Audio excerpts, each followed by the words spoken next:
Buddha and the Mustard Seed, a lesson on grief and acceptance. A young woman named Kisa Gotami was married and living a simple, peaceful life in her village.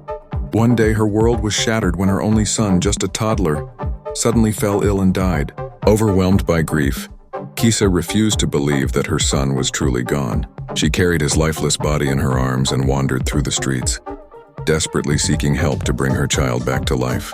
In her desperation, she approached everyone she met, begging them to provide her with a remedy.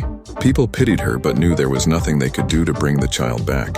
Finally, one kind villager, seeing her anguish, suggested that she visit the Buddha, saying, "The Blessed One is wise and compassionate.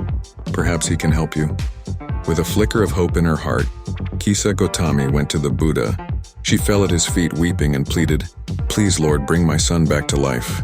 I cannot live without him." Buddha listened to her without judgment, his eyes full of compassion. After a moment, he said, "I can bring your son back to life, but I need you to do something first. Go into the village and bring me a mustard seed from a family that has never been touched by death. If you find such a seed, your son will be revived." Kisa Gotami, overjoyed at the prospect, hurried into the village. She knocked on the door of the first house she saw and asked, "Do you have a mustard seed? But it must come from a family that has never experienced death." The family was willing to give her the mustard seed, but when she inquired further, they confessed that they had recently lost a loved one.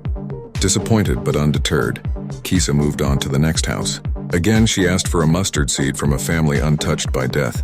But once more, she learned that this family too had suffered the loss of a loved one. Kisa went from house to house, knocking on every door, always receiving the same answer. No matter how rich or poor the household, death had visited them all. As the day wore on and the sun began to set, Kisa realized that no family, no person was immune to the sorrow of death. She returned to Buddha, no longer holding her son's lifeless body, but with a new understanding in her heart. Bowing before him, she said, "I see now that death is an inevitable part of life.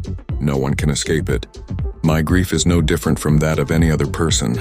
Buddha smiled gently and said, "You are not alone in your sorrow. Every family, every person experiences death.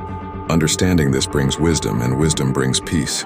Letting go of attachment to the things we cannot control frees us from suffering." With this teaching, Kisa Gotami began to accept her loss. She joined the Buddha's community of followers, finding solace in his teachings. Over time, through meditation and mindfulness, she learned to let go of her attachments, not just to her son, but to the impermanent things of the world. She eventually attained a deep sense of inner peace and enlightenment, free from the chains of sorrow.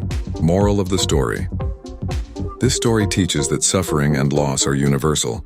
By understanding the nature of life, which includes death, we can learn to accept the inevitable and find peace. True wisdom lies in letting go of our attachments and recognizing that life's transitory nature is something we all share. Acceptance brings liberation from grief, and with it, a deeper understanding of life.